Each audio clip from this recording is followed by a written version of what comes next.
La Fédération québécoise des clubs quad est fière de vous accueillir dans le monde des véhicules hors route.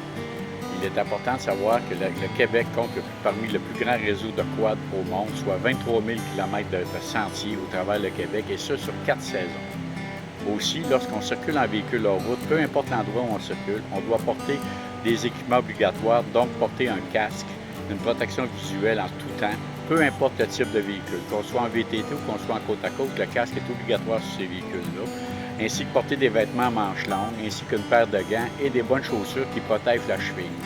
Au cours de ces mini-chroniques, nous allons vous parler spécifiquement de chaque type de véhicule et leurs obligations particulières au sens de la loi sur les véhicules hors route. Donc, bienvenue et bonne écoute. Les véhicules sport.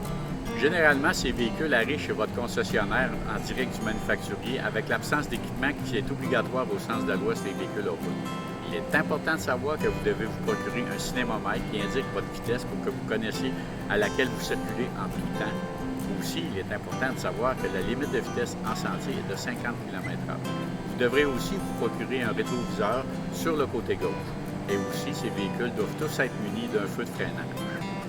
Généralement, les utilisateurs de ces véhicules portent des bottes qui protègent la cheville, donc de type plus motocross, ainsi qu'un casque de type motocross avec palette pour l'éblouissement du soleil.